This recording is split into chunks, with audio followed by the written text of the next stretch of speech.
tinanong ko kay Lord yan, Lord, pwede ba? Patatagin mo ba yung aking pananampalataya for almost 1 month now?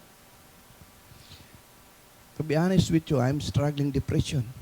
Magpakatotoo tayo. Hindi madali yung ating nararanasan. Hindi madali yung makaranas ng depression. Lord, yun, alam ko yun. Ang layunin mo sa pagsubok para maging matatag talaga ako. Na yung pagsubok na nararanasan ko ngayon, yung depression na nararanasan ko ngayon, ay panandalian lang.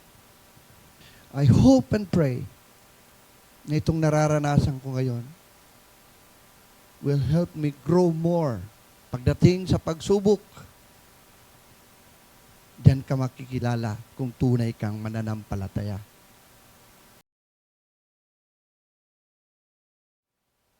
It's nice to be back. Na-miss ko kayo. Miss ko yung last Sunday. And for the first time in more than 15 years.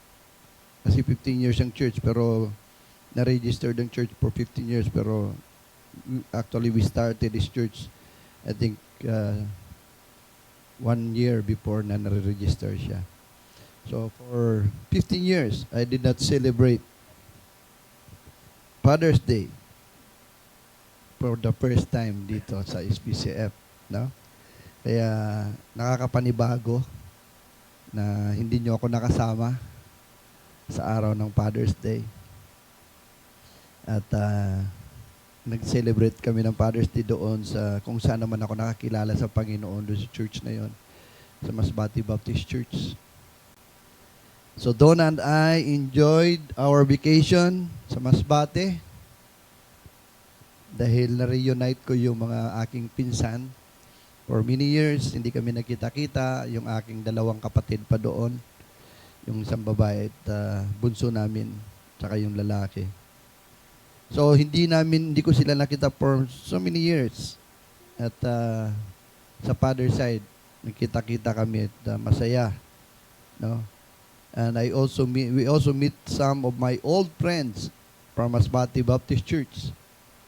Masaya din na nakabanding ko sila. Kaya lang, kunti na lang yung nakita ko, nakakilala ko doon.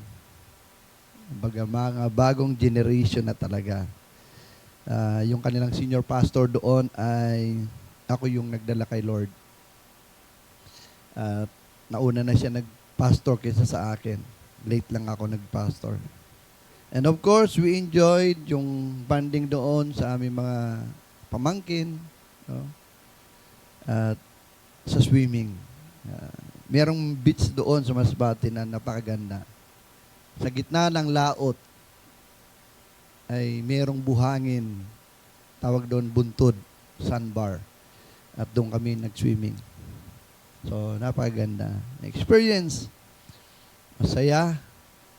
May kasamang lungkot dahil hindi ko gaano na-enjoy yung mga pagkain doon, although kahit saan pumunta may pagkain. So, yun yung limitation doon. Okay, so tayo po ay manalangin. Panginoon, salamat muli at ako'y binalik nyo rito sa aking pamilyang SPCF. Salamat sa pagkakataon na ito, Panginoon, na maibahagi ko ang iyong mensahe sa umagang ito.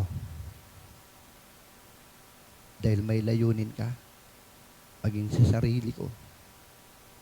Salamat sa mga bisita namin. Salamat sa bawat isa na narito ngayon.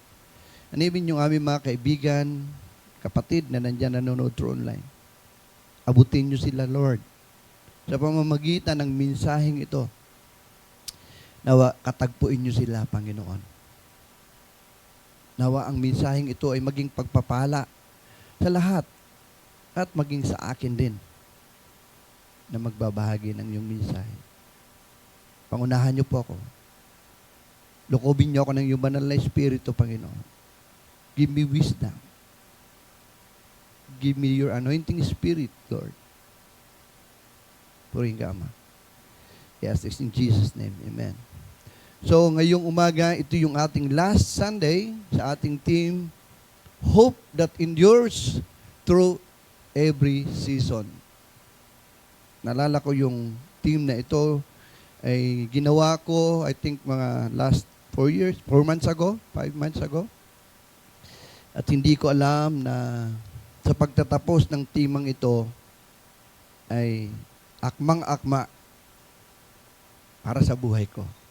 At sana ganun din sa inyo. Today we will talk about hope in trials.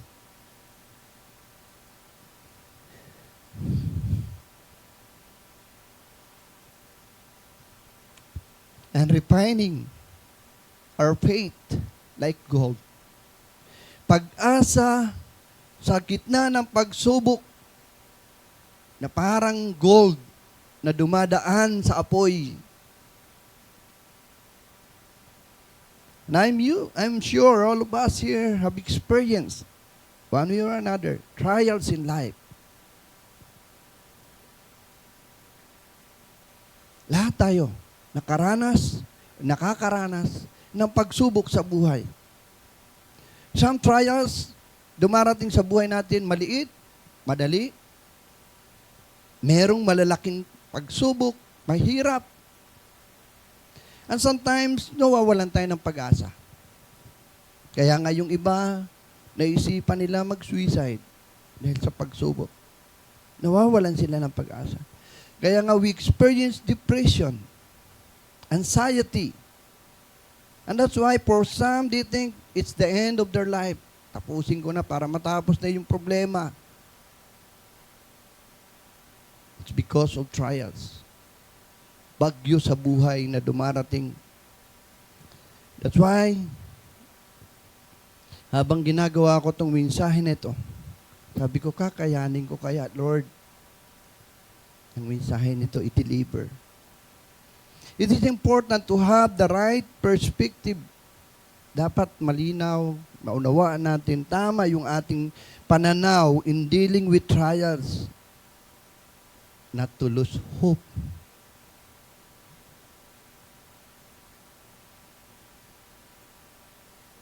And my prayer is that this message will not only be a blessing and encouragement to you who listen, but also to me, as I am also experiencing trials at the moment.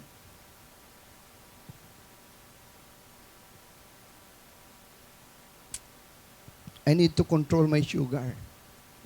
Masyadong sweet si pastor, matamis. Mataas ang sugar.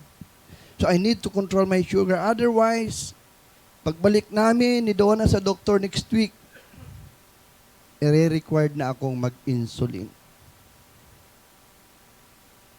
After kami nagpa-check up sa doktor, I feel depressed. Nung sinabi sa akin ng doktor, Pastor, mag-insulin ka na.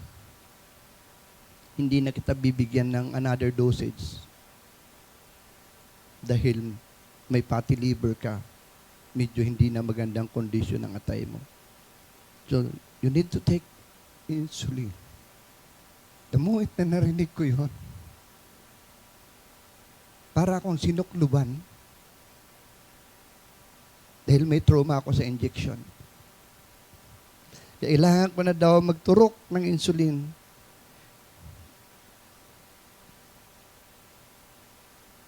Dahil sa aking fatty liver. As a church, we are also facing trials. Kanina, nasabi natin na we are raising 6 million to buy this property. Yung ating raffle ticket, wala pang gaanong nabibenta. Kaya dagdag stress din sa akin dahil malapit na yung raffle date na yan. Yung motor na yan, sabi ko hindi naman nagagamit. Mabuti nang iparapol para sa pundo ng church.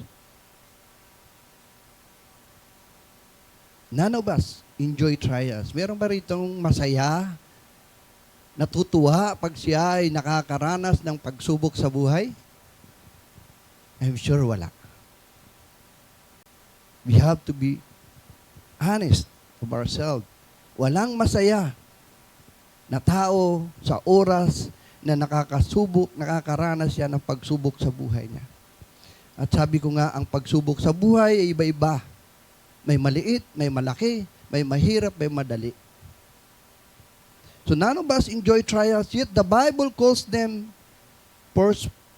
purposeful. No? Ibig sabihin, kaya binigay sa atin ang pagsubok dahil may layunin. And that's why we experience trials. I know, may layunin si Lord sa buhay ko. Bakit nararanasan ko ang pagsubok na ito? At hindi ito nagkataon. Sabi ko, Lord, galong ka ka-powerful. I mean, ginawa ko ang team na ito. I never thought na the day na magdi-deliver ako ng message para sa team na to, ako mismo ay nangangailangan na encouragement. Trials are not evidence of God's absence. Ibig sabihin na wala ka dahil nakakaranas ka ng pagsubok, wala sa iyo ang presensya ng Diyos. They are God's tool to refine and strengthen our faith. You might say, Lord, can you not strengthen my faith without experiencing these trials? And to be honest, tinanong ko kay Lord yan, Lord, pwede ba? Patatagin mo ba yung aking pananampalataya na hindi ko dapat maranasan itong nararanasan ko ngayon? For almost 1 month now. To be honest with you, I'm struggling depression.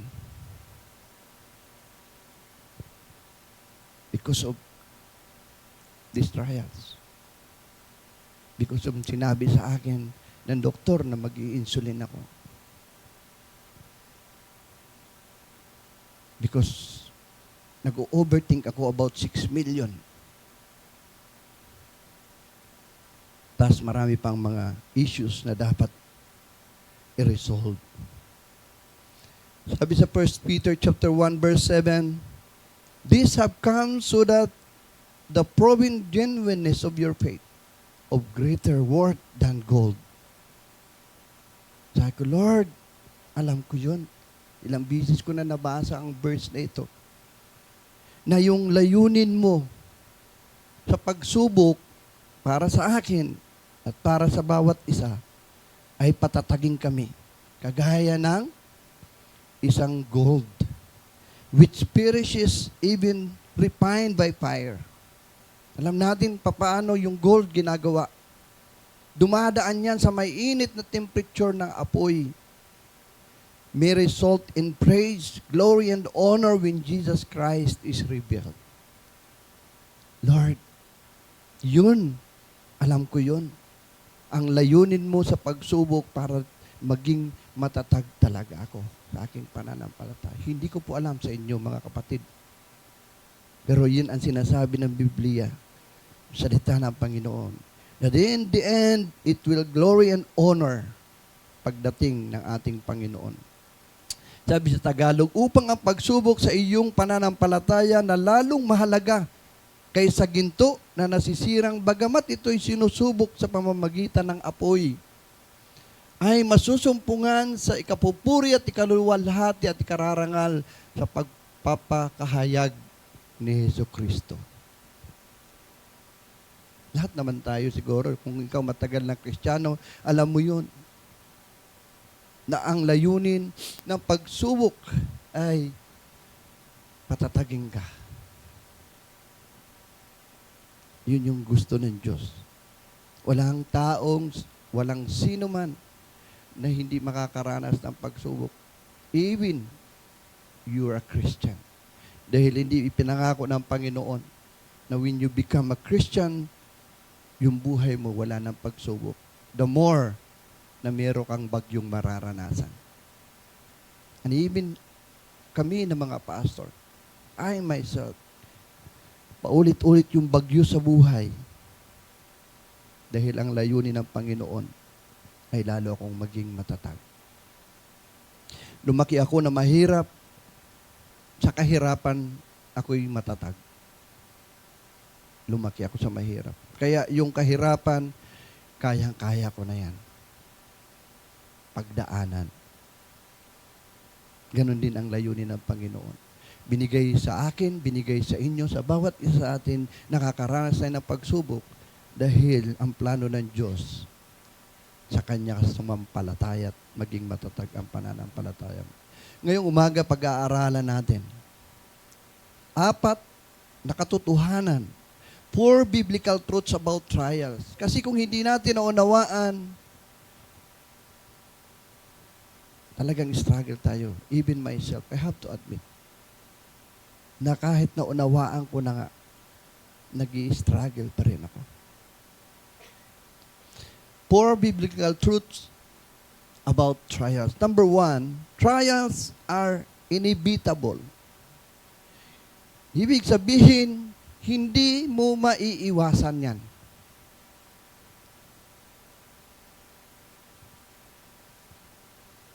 But, the good news is, trials is temporary. Alam ko, na yung pagsubok na nararanasan ko ngayon, yung depression na nararanasan ko ngayon, ay panandalian lang.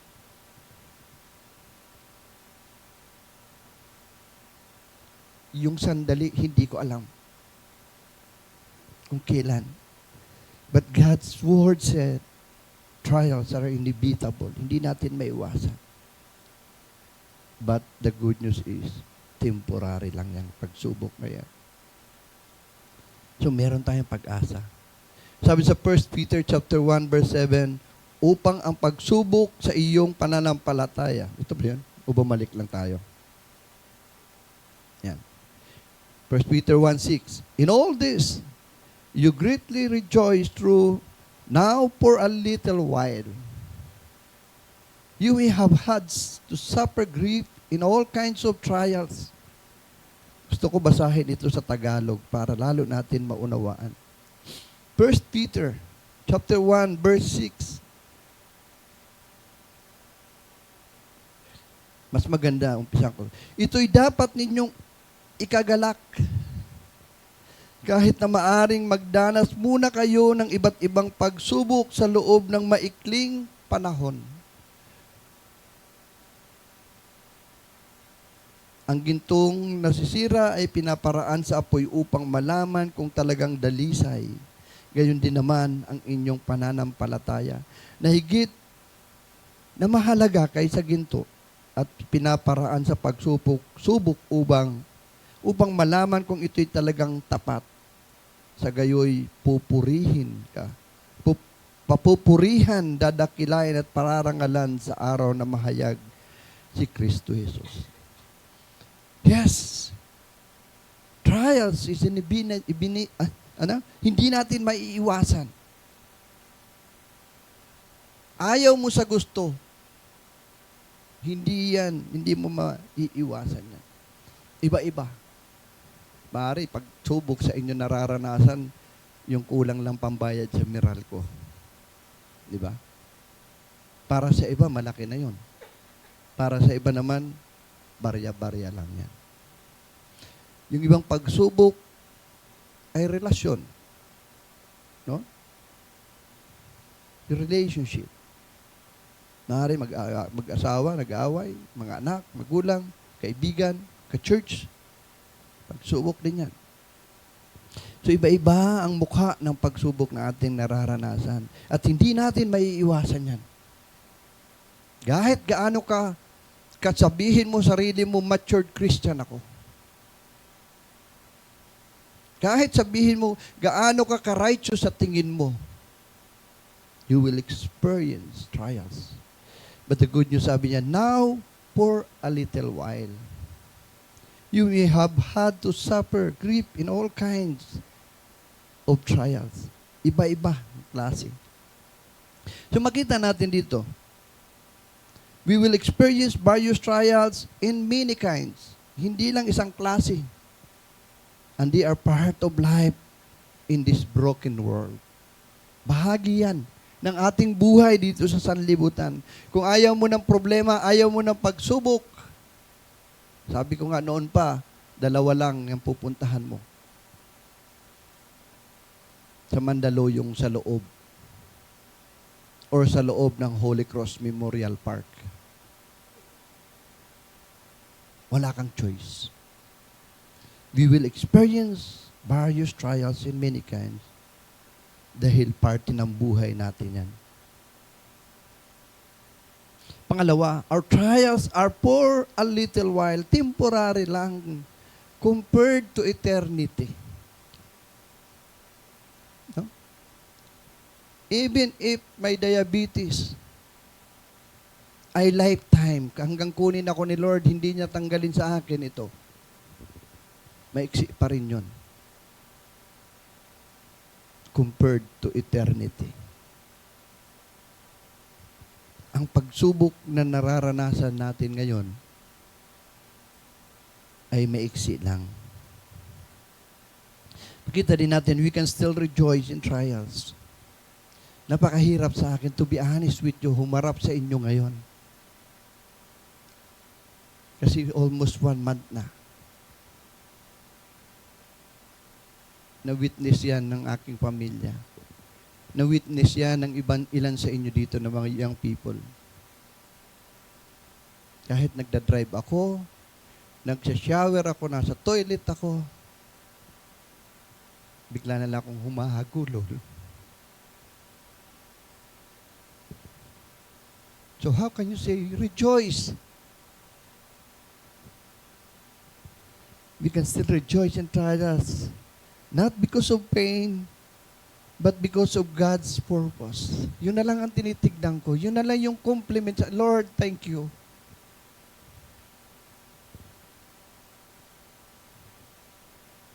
Dahil may layunin ka kung bakit mo binigay sa akin ito. Pangalawa na makita natin na biblical truth is that trials refine faith like pure gold.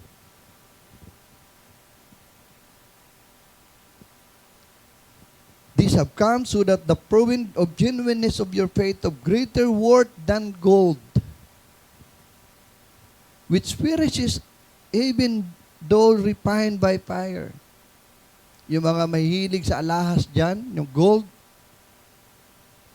ang sarap isuot yung gold sa katawan. Pero alam nyo ba kung paano yan nagkaroon ng value? Yung nakikita na lang natin, yung nakadisplay sa mall. Ang ganda, ang kintab. Pero alam nyo ba kung ang papaano yan na process? Dumaan yan sa napakatinding init na apoy. Yung probinsya namin ay meron kaming mining doon, gold mining, yung Atlas Gold Mining. Minsan nakapunta ako doon. Nakita ko papaano nila pinaprocess. Magmula sa bundok, gigibain nila yung bundok, o kaya nila. Ang daming proseso.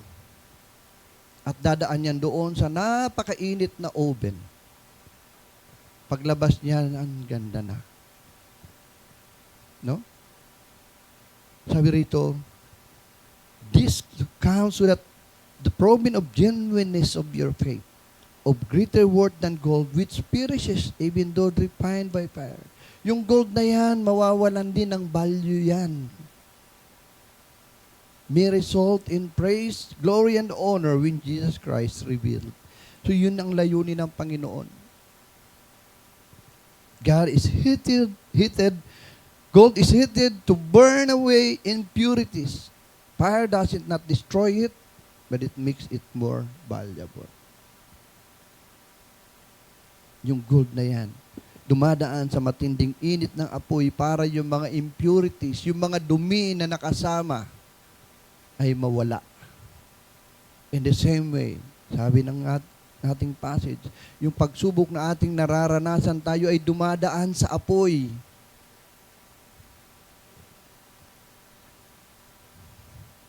Hindi madali. Ikaw dumaan sa apoy. Di ba? Magpakatotoo tayo. Hindi madali yung ating nararanasan. Hindi madali yung makaranas ng depression.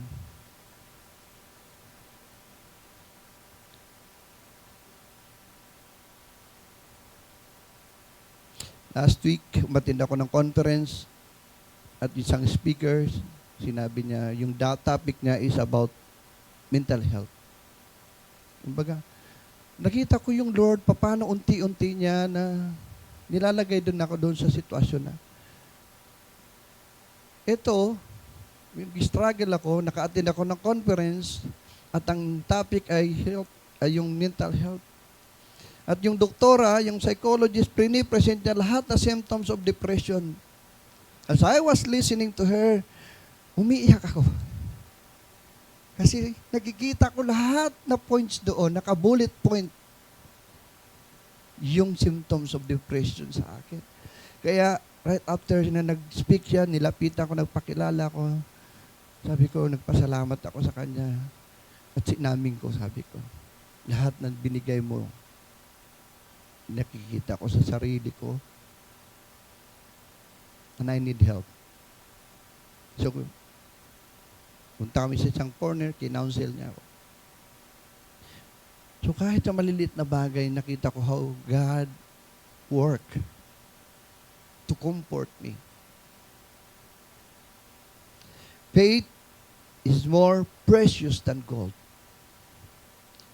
which eventually perishes. Yung gold na yan, mawawala sa iyo yan.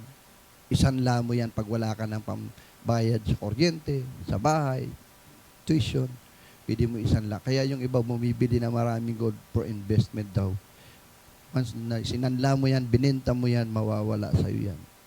Pero what is important is your faith in God. Trials test whether your faith is real or lasting. Diyan nasusubok ang pananampalataya ng isang mananampalataya. Pagdating sa pagsubok, diyan ka makikilala kung tunay kang mananampalataya. Merong mga mananampalataya na pag nakaranas ng bagyo sa buhay, nawawala sa simbahan.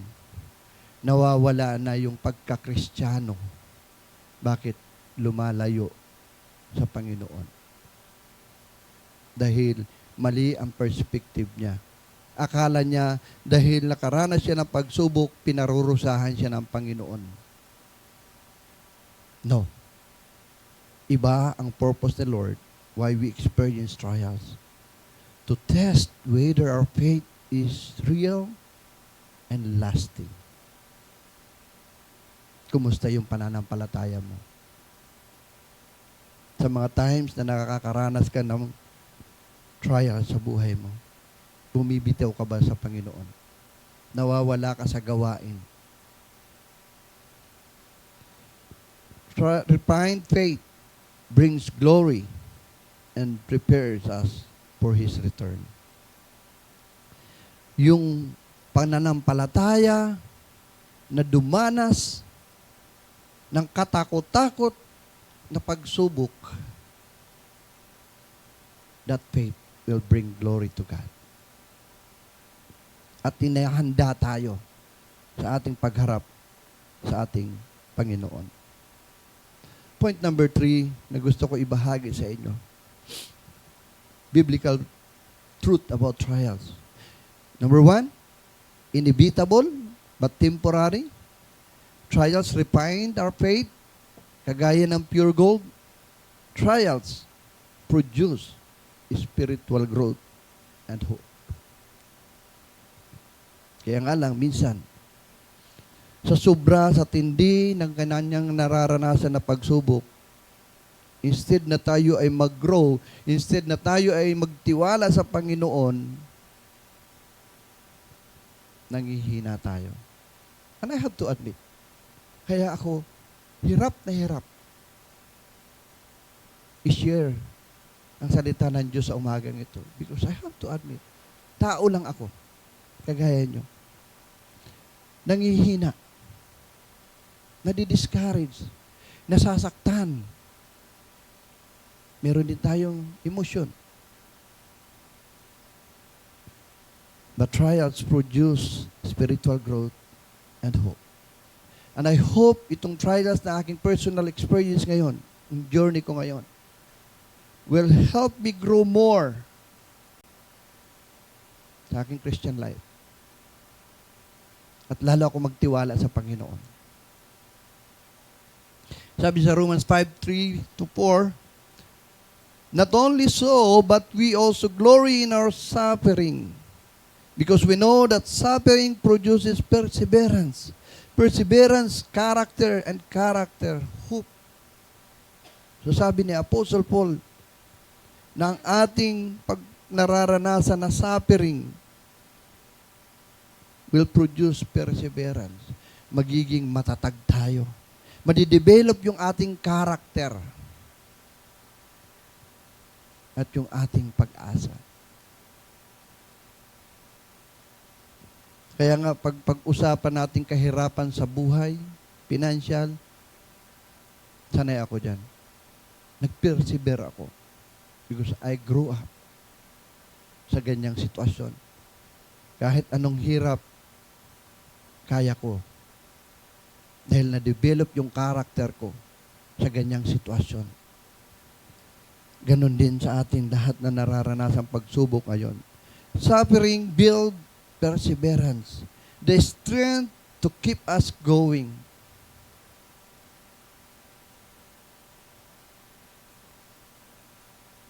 Ito mga nagdaang araw, weeks, nakaramdam ako ng pagod. For 15 years. Sabi ko, Lord, naging faithful ako sa iyo. For 15 years. Ito ngayon, nararanasan ko. Naramdaman kong pagod.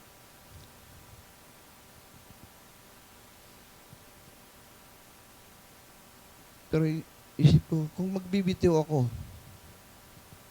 sa pagkatawag sa akin ng Panginoon, parang tinalikuran ko na rin siya. The reason why God bring me to this journey, because He wants me to persevere. And being persevered, the strength to keep me going. Para magpatuloy ako. Perseverance develop godly character. Become more like Jesus. Yung pagiging matatag ay lalong dahil sa pamagitan ng mga pagsubok, nadidevelop yung ating character. Nagkakaroon tayo ng humility. Lord, wala akong kakayahan. Hindi ko kaya. Hindi ko alam. Wala akong pwedeng ipagmalaki sa iyo. Taas ang dalawang kamay ko. Lord, hindi ko alam kung pagbalik ko next week sa doktor ko, mag-i-insulin ako. Sobra yung trauma sa akin pag naiisip ko yung injection. Kasi lumaki ako, hindi ako nakapasok ng mga ospital. Dito sa Manila, ilang taon na ako dito. Never ako na ospital. And praise God. Dahil takot ako sa injection. Yung feeling na pagkukuhaan ka ng dugo para akong hihimatayin. Kung pwede lang, kaholdingan ko si Donna habang ako sinatanggalan ng dugo. Dahil sa takot talaga. I know it's in the mind. Sabi nga nang nagtutusok, ay maliit lang yan, parang kagat lang ng langgam. I know. Kinokondisyon ko yung mind ko. Pero at the back of my mind, yung trauma, nanlalambot ako na parang kinakapos sa paghinga ko. Yun yung trial, yung experience ko pagdating sa injection. But I know perseverance develop godly character. Character leads to unshakable hope. Confident in God's promises. Wala kang choice eh. Kahit anong gawin ko eh. Kung talagang i-allow ni Lord na mag-insulin ako, tuturok ako, pangahawakan ko na lang yung pangako niya.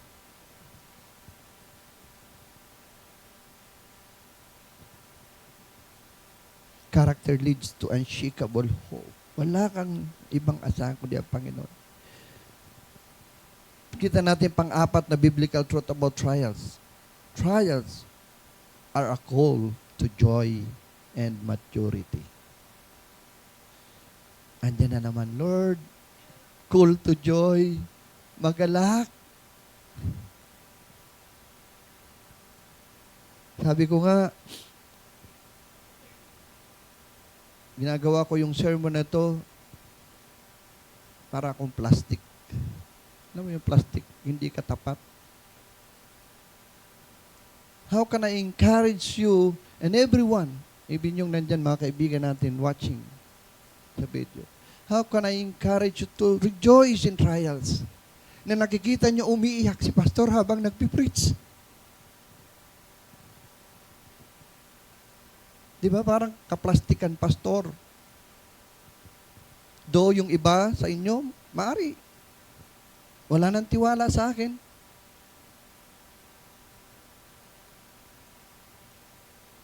Sabi sa James chapter 1 verse 2 hanggang 4, consider it pure joy, my brothers and sisters, whenever you face trials of many kinds. Hindi lang isa. Marami. Di ba? Maraming iba-ibang klase na pagsubok ang ating maranasan. Because you know that the testing of your faith produces perseverance. And let perseverance finish its work so that you may be mature and complete, not lacking anything. Our goal as a Christian is to grow in maturity. Yun yung goal natin eh. Ayaw natin yun. Ilang taong ka na, baby Christian ka pa din. No? Di ba? Ayaw mo yun. Bilang magulang, yung anak mo, 14 years old na, dumididi pa sa bote. Parang si Bonjing. In the same way, ang Diyos gusto niya nag-grow tayo. Pero yung ating Christian maturity, hindi natin maaabot lahat yan. Not until kaharap natin si Jesus. So while we are here on earth, we keep on growing. Huwag mong sabihin, matured Christian na ako. Kasi kung matured Christian ka na, kinuha ka na ni Lord. So sabi ni James, consider it pure joy, my brothers and sisters, whenever you face trials of many kinds, because you know that the testing of your faith produces perseverance. And let perseverance finish its work so that you may be mature and complete, not lacking anything. So trials are a call to joy and maturity. Joy in trials comes from knowing God is at work, not from trial itself. Yung kagalakan ay nagmumula sa pagkaunawa mo. Ang Panginoon ay kumikilos sa buhay mo.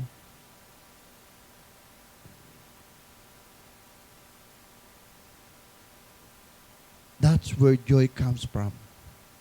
Knowing God is at work. Di ba? Kung wala kang pambayad sa tuition mo, wala kang pambayad sa upa ng bahay, wala kang pambayad sa Meralco, wala kang pagkain.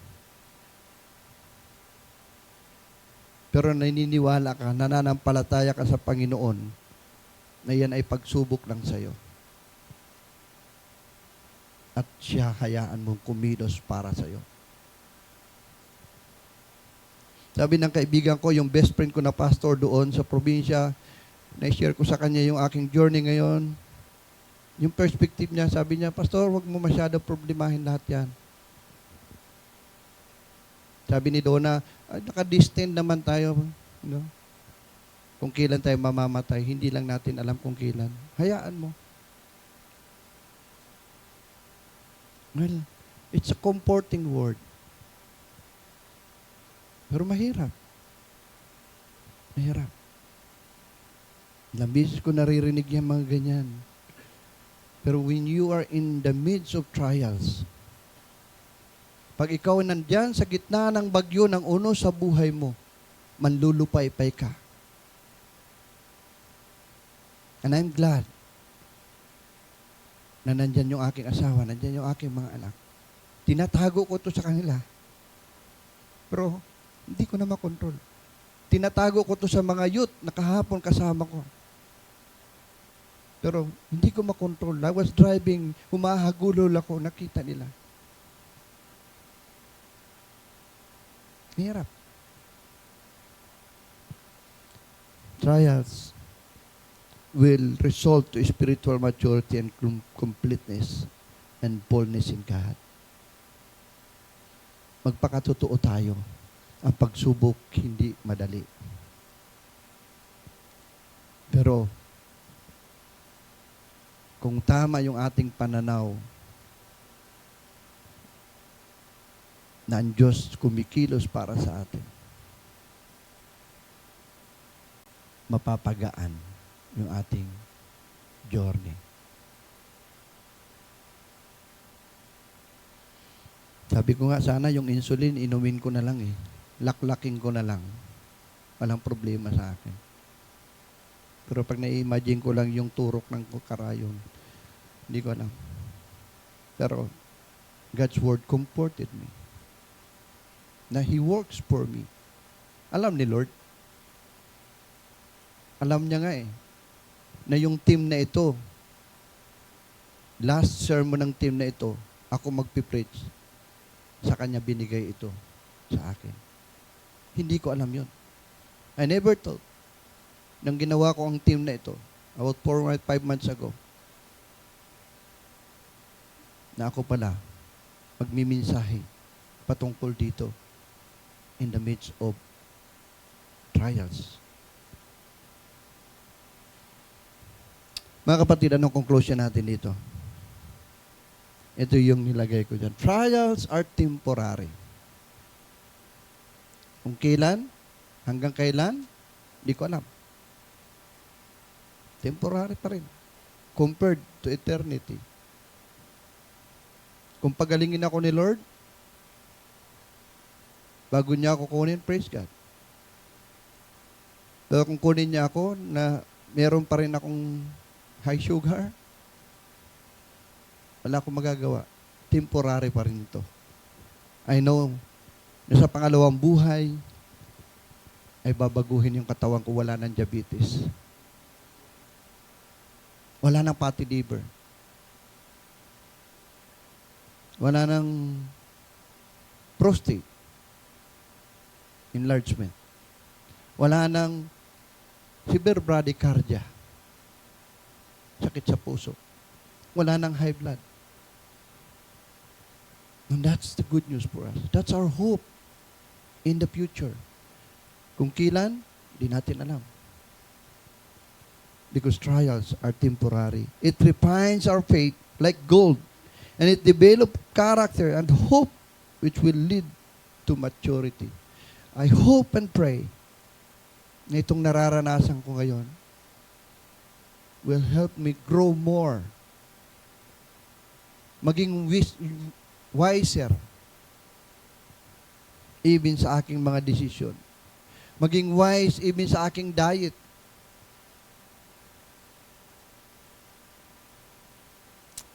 We should, ano yung application natin dito? When we face hard times, we should ask, Lord, what are you refining in me? Ano ba, Lord? Anong gusto mong baguhin sa buhay ko? We should trust that He is working all things for your good and His glory. Even if you are struggling, mahirap unawain, maybe you can ask, Lord, what's your purpose in giving me these trials? Maybe, sa akin, maaaring may mga kaibigan ako nadadaan din sa journey na ito. May mga kaibigan akong pastor na dadaanan nila yung pinagdadaanan ko. Baka someday, maging encouragement ako sa kanila dahil napagdaanan ko ito. And last, we should look for someone or a support group, hindi kamaritis group, who will lift you up and not bring you down. When I talk to yung doktora, sabi niya sa akin, Pastor, Alam mo, maganda yung depression mo.